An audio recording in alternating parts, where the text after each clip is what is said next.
Awesome. So like I was saying, today we're going to talk about depth of knowledge, otherwise coined or named as DOKs. What this means, what we're going to be talking about is how to structure information in appropriate steps so that it can be easily learned by our students and that we can better gauge and test them so that we can better help them later down the line in our lessons as we continue to have them in our classrooms. So what this looks like for the DOKs, the depth of knowledge, there are four of them. This hierarchy is starting with acquisition, how the students acquire the language, how we begin to test for this, the questions we can use to see what they know. After that, we're going into DOK2, depth of knowledge 2, which is the application. This is, I think, where it starts to get really fun, where a lot of teachers, I can already see ice cream, I can see fruit, I can see animals, where we can start to apply this knowledge, where we can test with not only our props, with our gestures that indicate and allow us to test for TPR, but how we can apply all of this knowledge and verbiage. Number 3 is depth of knowledge, or DOK3 is analysis. For those, and I heard that some who are the group class teachers, it's really fun to build up our students to the point where they can begin to analyze the information, start having conversations with us outside of just testing the information of who is Timmy or who is Anna. I really enjoy my classes where I have students beginning to be in the depth of knowledge 3 category. And the last one here is the DOK4, depth of knowledge 4, augmentation. This is where the fun part, where the world opens up, where English language learners can begin to talk about everything, about holidays, notably Father's Day that just occurred for most of us, and anything else going on in their life, what they had for dinner, what their favorite meals are, anything and everything. So this is the introduction. This is what this presentation will look like, and I'm going to move on. So during this process, I want us all to think about this conversation starter. How is this relevant to me and my teaching style? Hopefully it's the same or you can relate to this, but the best presentations in my mind are the ones that are interactive. So although there are, right now, you do have your microphone muted, I do want you to participate. I do want you to think about this and to engage with this material so that we can all become better teachers and professionals and bring this forward to our students who are excited to meet us back in the classrooms. So I have a question, and this is a question for everybody. Has anyone heard of this term before? DOK or depth of knowledge? Have the teaching background? Used this before? Go ahead, unmute yourself. This is my first time. Okay, that's all right. Excellent, Yes. excellent. All right, so I would, as we go through, we'll keep this as the conversation starter, and I want everyone to think about it, and we'll take pauses about how we can apply this and what it really means in the classroom, other than just me droning on in front of you, because I don't want it to be that. I want everyone to smile and be able to use this after the presentation as much as they can. The first one is what I labeled here as the hierarchy. And this is why it is important. And for me, why we talk about DOKs or depth of knowledge is because it can maximize our time in the classroom. Without thinking about this, our DOKs, we might not have the forethought or premeditation to have structured our lessons appropriately, to get our students challenged and engaged. The next in this hierarchy, I think, is the fun part for us teachers. When we think about DOKs and where our students are at, whether they're at DOK 1, 2, 3, or 4, we can create engaging content, content that's really going to stay with them and have that stick factor, where they can go and practice with their mom and dad or with other students, and hopefully with us the next time we see them. That's my hope. And the last one is aid in lesson planning. For those of you, especially who've had the experience of doing 1v1 classes or group classes, I've had some of my students since the beginning, the initiation of my time with HAWO and 5-1 Talk. So it's been amazing to go through that journey and then continuously think about, okay, Sandy, what are we going to do today? How am I going to challenge her? Where are we going to go? What's the next level? Especially for students with continuity and who have that kind of relationship with us. They are going to increase in level. So this is moving on to the first one, which remember is DOK1, acquisition. So the point of DOK1 is to test for recall, to kind of drill for vocabulary, see where they're at. I don't know if you're familiar with the test, teach, test methodology, is where you are testing and then teaching and then again testing. This is that formula. This is testing for recall, seeing what they know. This is to build a foundation of reproduction. So one thing that I'd like to share with you, before I got into teaching, my background is in linguistics. I speak 3 languages and I did translation professionally. So starting a new language is a lot of the same process as teaching a language to someone else. Starting on the basics, learning to reproduce not only the sounds, but the vocabulary and getting a solid block and base where we can begin to have fun later. I think this is good. When I first started, I had a Mr. Monkey, which was my iconic prop. And this was how I first started reproducing conversation. He would come in. I don't have him anymore. My poor puppy ate him. And it was a very sad day, I know. I love my puppy, but I was very upset that day. And Mr. Monkey would come on in and they say, "Who is it?" I say, "Mr. Monkey. Hi, Mr. Monkey." And one of the beginnings of vocabulary reproduction. So what this looks like, what kind of questions we're asking to help our students are the kind of 5 who, what, when, and where. One of my favorite questions to ask my students is a very simple question, is who am I?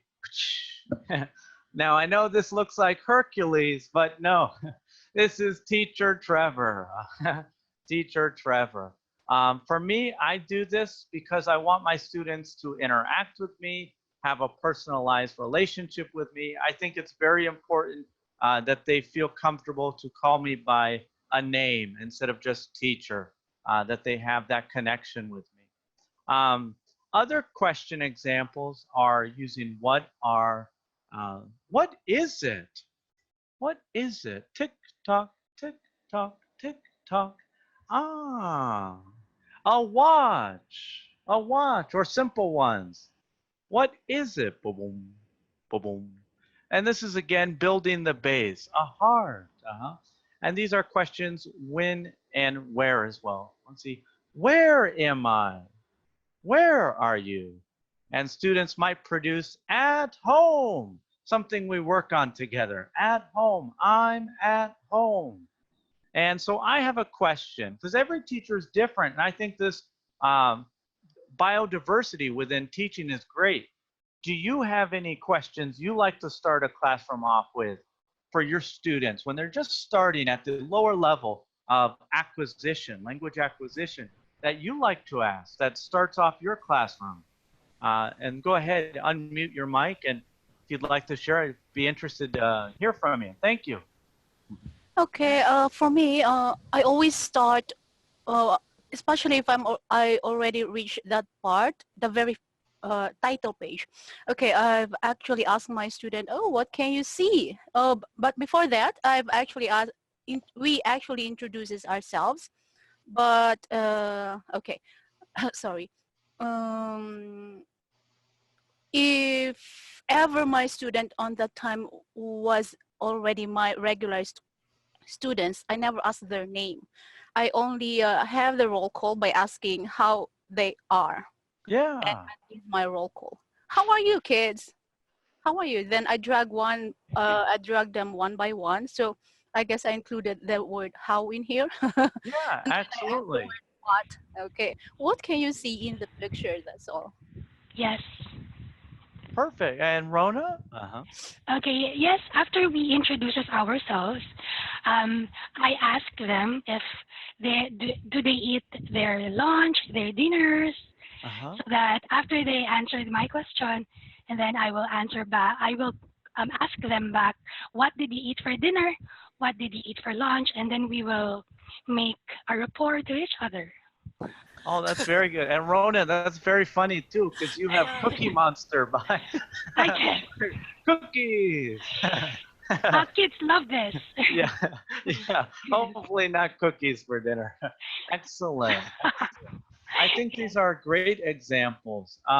One thing too that I like to do is, along with introducing myself as the teacher, I'll bring up all students onto the screen, all four, if it's a group class, and I'll ask them, who is she? And this example could be, they could say, she is Rona. Da-ding, da-ding, da-ding. Give stars for this type of activity. And so that way all students can call each other by name, hopefully strengthening their relationship with one another, because I want them to support each other and grow with each other, which is, I think, one of the biggest strengths of having students in a class together instead of a more like a tutoring session for a 1v1. So this is kind of, I think these are all great examples. So we're going to move on to DOK2, which is the application, the depth of knowledge 2 application. And so where this begins to grow into 2 is when we start to build opportunities for expansion. So if we think of DOK1 as the primary circle or the block, this is breaking that boundary a little bit or building a larger circle. This is where we get to talk with them a little bit more props, more conversation. And there are certain questions that I think best trigger this. So for me, it's kind of silly, but some of the material I start to bring out, I'll show you in a second, is how, can, and do. So these are questions, how, can, and do. One easy type of question that I believe works for me is, can you show me? Can you show me? And I think there's a lot of things you can do here. Can you show me sleeping? Okay. You know, it's kind of goofy. It's kind of goofy. I have spent a lot of time on props with 5-1 Talk and HAWO, but some of my most successful are some of the most simple. My most simple props that my students love, I'll show you, I brought it here, are my blanket and pillow. Can you show me your pillow? Can you show me your blanket? All right, good night, everybody. Good night. And this is where students really lock in their memory. Sometimes in our warm-up after this, I have my students just start, good night, teacher, good night. Already bringing their pillow, already bringing their blanket as well. So I think when you get to DOK2, which is pretty realistic for most of these students after a couple lessons, how do you begin to play with material? How do you begin to take this block or this initial circle we have of information and slowly expand it? What things do you like to do? And again, there's no wrong answer. I'm not pulling for one avenue or one category of answer. I think there are many right answers, as there are many excellent ways to teach. So if you would unmute yourself, I'm very interested. Thank you. Okay. Me. Yeah. Okay. So what I do is whenever I have few sessions with my class, I have them do a bring me game Mm-hmm. for me to know if they know the English word for what they know. So, for example, if I ask for a clock, if they show me a watch, then I know what I'm playing with. Or if they show me a clock, and that's good. What else? If I sometimes I show them uh, realia, like if I need pen or Uh-huh. marker, I show them a marker, and they show them their markers. Usually they have things around them that they would happily show you as well. Oh, absolutely. I think at DOK2, what you start to see, or what I start to see, is a lot of students going like this, Yeah, yeah. running off screen to go get Say stuff. So I say also they play want that. guitar. This is my guitar here. And I have students who play ukulele, piano, halusi, so many instruments, so many instruments. And after I introduce the guitar, they say, I can play, I can play. I'll say, what can you play? And then we have all four students running off screen to come back with what they can play or what their mom plays, dad plays, brother plays, anything. And I think Yes. these are great conversation starters. Um, Yes. one more. Oh, Would anyone else like to share? Thank you for sharing. yes. I would like to share one. Okay, go ahead.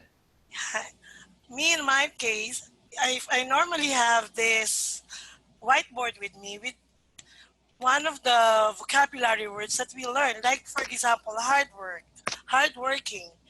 And I would ask them to, can you have more words with these letters? And then they would, at first, they were having some hard time. Like they would just say or do. But every time we do this and every now and then, they started to think it up. Oh, what words? Oh, it's hard. It's working. It's the king. It's and everything. So I would every day when I have my regular classes with my regular students, they don't want me to really end the class in 3 minutes. In 3 minutes less because they know they would having be a time with me with my whiteboard. But they But now they're starting to like it because they were thinking a lot of words that can come up with the words that I have in one my magic whiteboard. Oh, I hope it will I'm help. I'm glad that you won them over. That's a very special activity. That's a Yes, brain teaser. That's a hard yeah. one. I usually I- do it for my level 4, level uh, 5 students.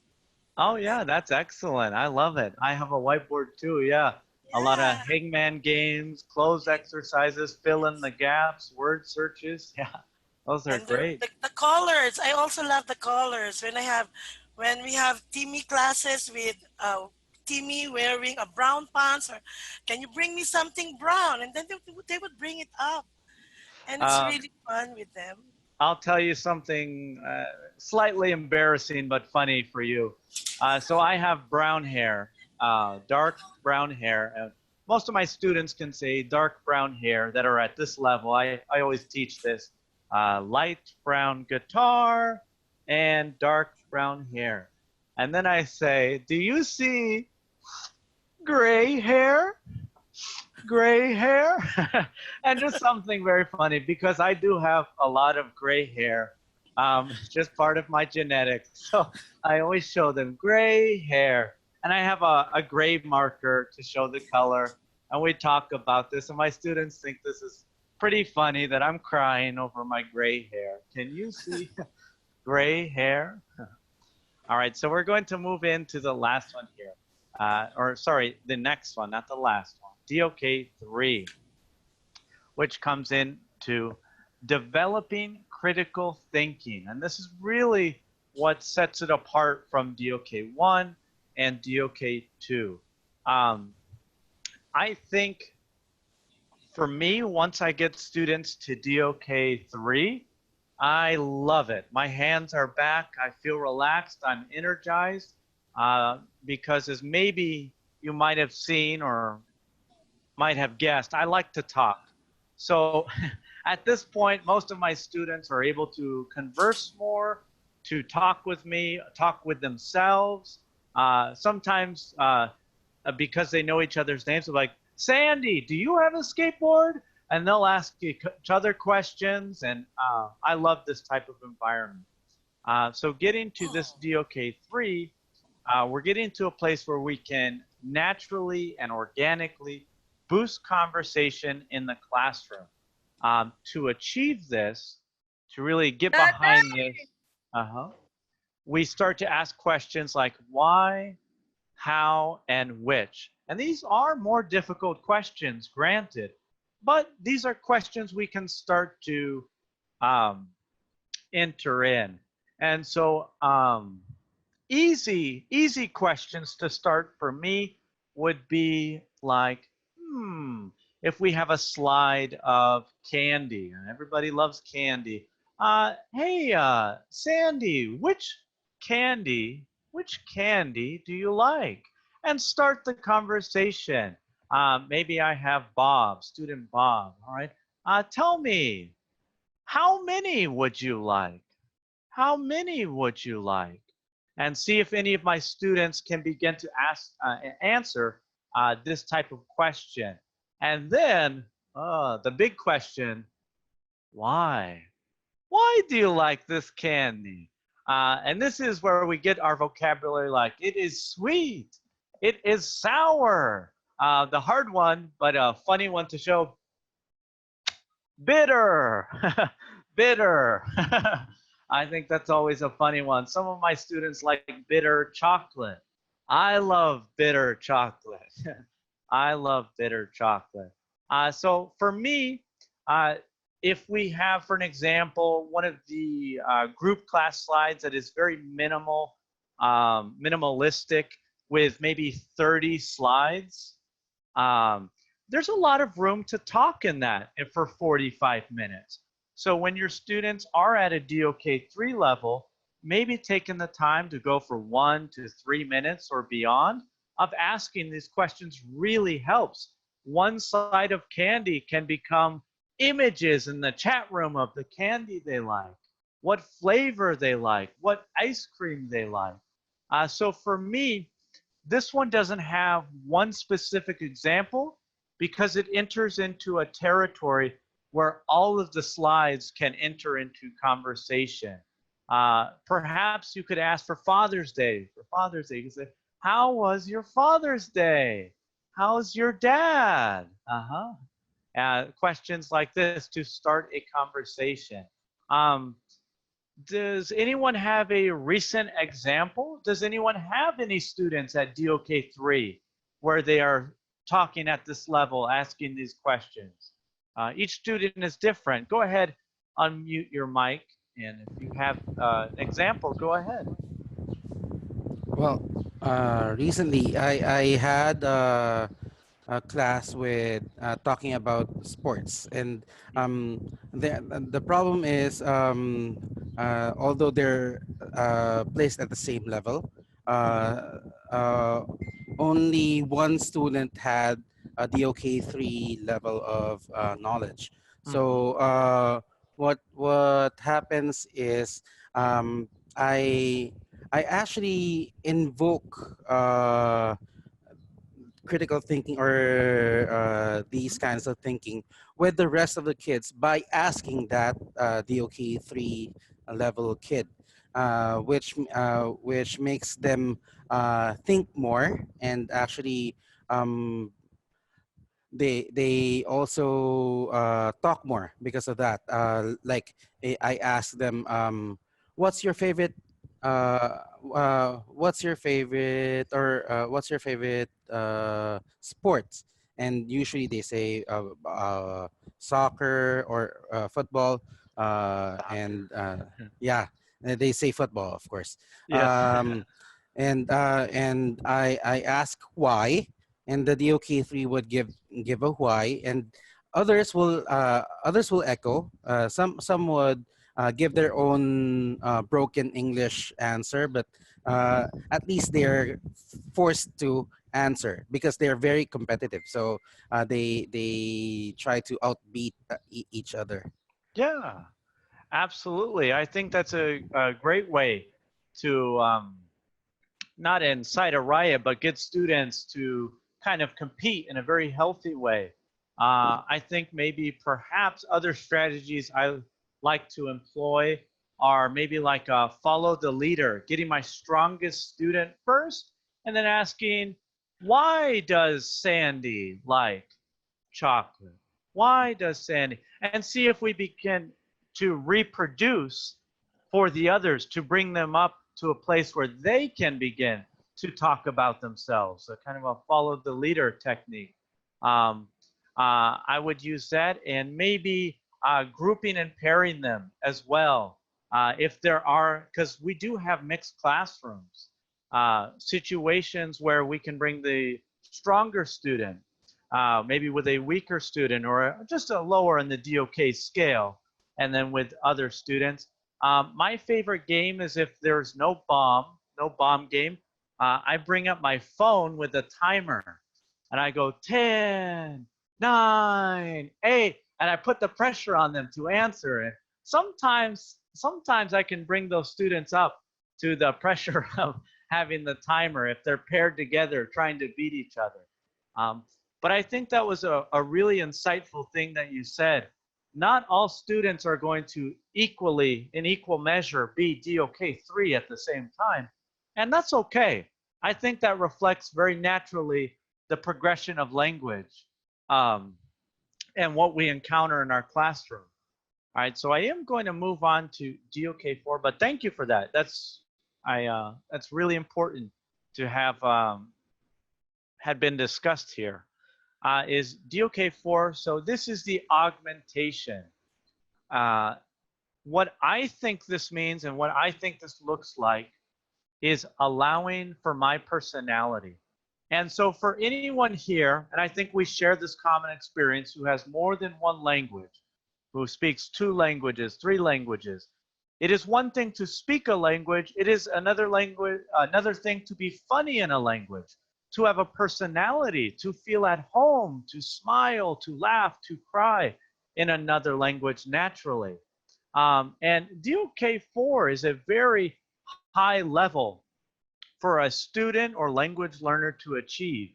So I have incredibly, and I'm sure you guys have the same experience, for some of my 1v1s and in my group classes, I have students peaking or reaching DOK 4 where they are ready to talk the entire time. Hi, teacher, how are you? My day was great. I can't wait to tell you. All right, very good, Sandy. All right, one moment. And we have to slow some of these students down, cooperate with each other, build them all up together. I am so proud of these students.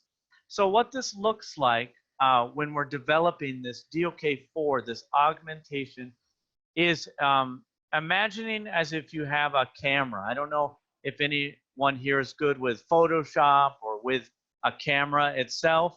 Yeah, me neither. It's just an example. I am terrible at taking photos. Please do not make me in charge of that. But if you have the camera and you have the lens, out of focus is when you can see the whole picture. So our students are beginning to see the holistic view and holistic environment of everything that we're talking about. Not just the teddy bear, not just the heart. My heart beats fast, teacher. You're like, wow, that's really smart. That's really smart. They are beginning to see the whole picture. So getting to this level, this DOK 4, I think to best support them into growing into their strengths and what they're learning is to ask questions like what can, what kind, and what do. I believe these are higher level questions as their example because they could embody such sentences or questions like, what did you do for Father's Day? That's very open-ended. very out of focus. It allows the student to come to me with a story. What kind of gifts did your family give your father? What kind of gifts did you give your father? Did you give a gift to your father? Huh? All right, and let's see here. These are such questions. And what can you tell me about? What can you tell me about pandas? This is a very old picture I have. It's actually a tea bag. I love tea. Sometimes I'll keep pictures just so that I can use them for reference. But conversation starters. This is where we can, as teachers and professionals, fan the flame for conversation. So we have the flint, we have the flintstone, and we're ready to allow them to do the rest, to carry the spark and to create the fire, to create the conversation.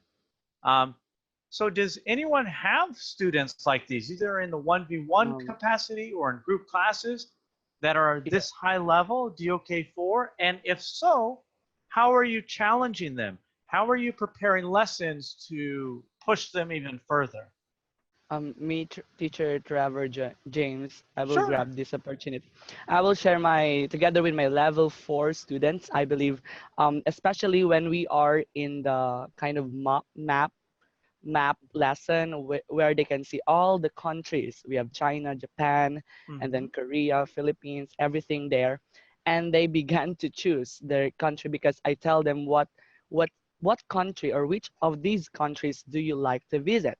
Then they began to choose their own country. Then I will ask them one by one, like for example, Tom, what can you do in China? Then they began to say that to me, what are the things that they can do in that specific country? And then they began to talk about it.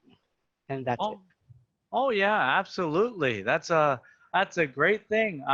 So I live in the U.S.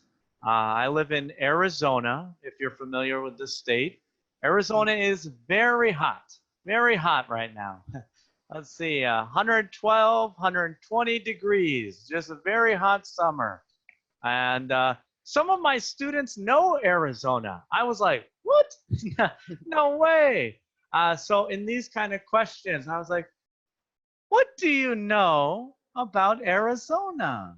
What do you know? And so it's very interesting. Some of my students did know about my state. I am familiar to some capacity with China. I do know some provinces, some cities. And so where some students live, I was like, okay, what do I know? What do I know? Have you? What do you? And we can have conversations about these places. I think geography, the world opens up. What they can do there, what kind of things they can see, those are great questions for a student at that level. Anyone else? So some of my students, our content, our lesson content actually provokes thought.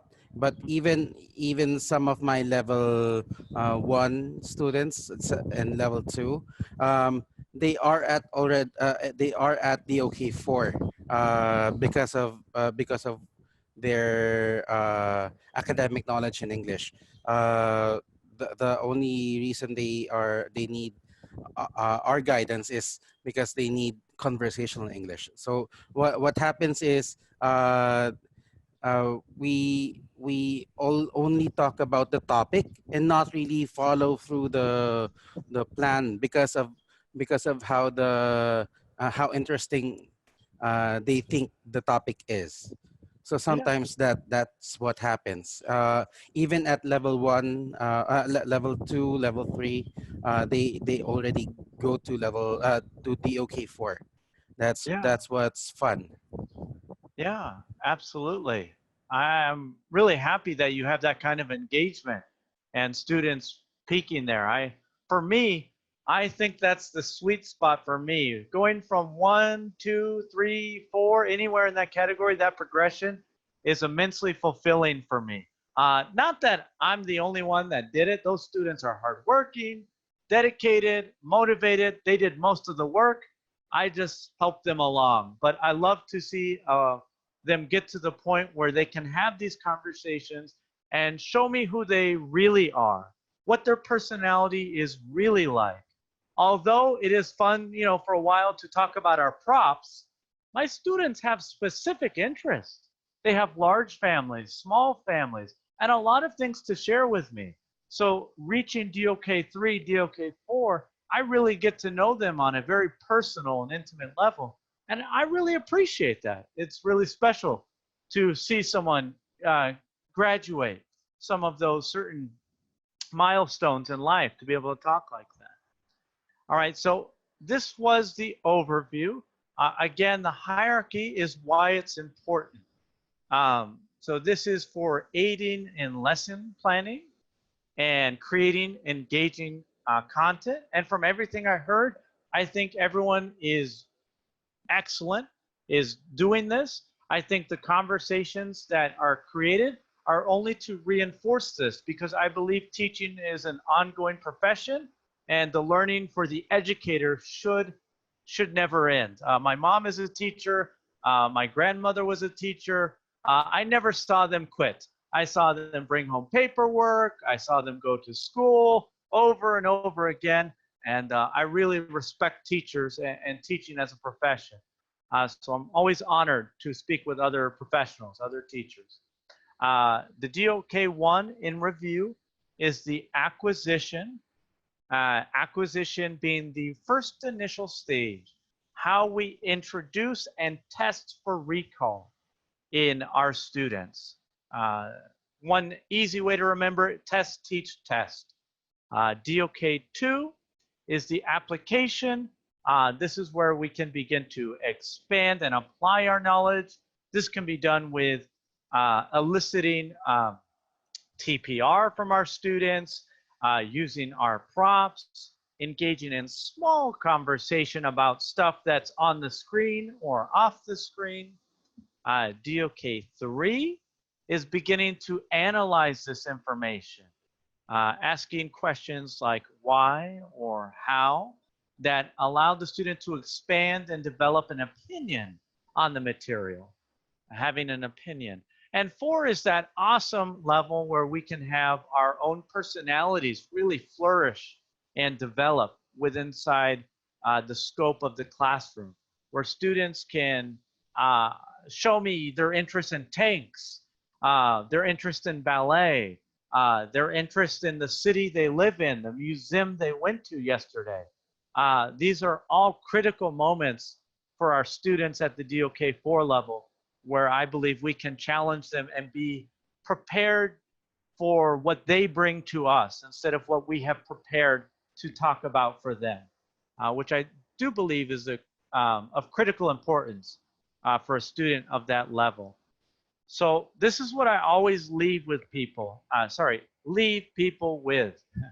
And I'm the teacher. Boy. All right. In an effort to foster conversation that would better us all as professionals, what are your thoughts? If something were to resonate with you, how can you apply this to your classroom? So after hearing me talk and having some of you share, is there anything here that you can have a takeaway moment with? Is there something there that you think you can apply to your lesson planning, to your classroom, to your students? Go ahead. Thank you. All right. Go ahead. Teacher Kathy, you're on mute. Yes, hello everyone. Hello. I'm new to the group class, but it's really an honor. Yes, to be here. This is your sharing your experiences, the teacher, will really help us, flourish, I guess, as teachers. Well, my takeaways are, I think setting the mood and then having a fun, engaging environment for these kids are very important. So that learning will come at ease. That will pave the way, to their success as well, and for our success as teachers, as their teachers. So, and one more thing. applying what we have learned here will really help us manage the class, yeah, even better. And also using the props, the realias, yeah, is also very important. So And I thank you very much, Teacher Kathy. I wanted to say I had a fun class. One of my most fun moments here with HAWO with 51 Talk is I have I've had the great fortune of having wonderful students. They make it easy on me. They make me look like a good teacher. So thank you to my students. I'm an imposter. They're just really good students. But yeah, I think as teachers, it's also it's very important that we need to play, uh-huh. um, uh, yeah, like be a kid at heart. Yeah, Yeah. show them that you're also a kid. So So I have a one class. They're all about DOK 3 to DOK 4. They just kind of go in between there on certain material, and they were doing so well yesterday, breezing through the lesson material, just one after another. They had studied, they had their workbooks, they were ready, and so I thought it was time to reward them. So I know they've wanted to see my house for a while. So I gave them a virtual home tour. I walked them through my house, and they had the funniest questions. They said, "Show me your microwave." I said, "Okay." I was like, "I know you have a microwave. Why do you want to see my microwave?" I said, "Okay, okay, it's your reward." I said, your garage." I said, "Okay, okay, my car, my skateboard, my garage." For these kind of students, it was kind of goofy, but they loved it and they earned it with their dedication and just overall constant dedication to their education and self-improving. It was a very small part of the lesson, but it was a very fun part of the lesson because ultimately they were able to converse a lot about my house. There are a lot of children now in China that know what my house looks like and what model my microwave is. So I thought that was really, really fun, and it was just a great experience to have shared with them.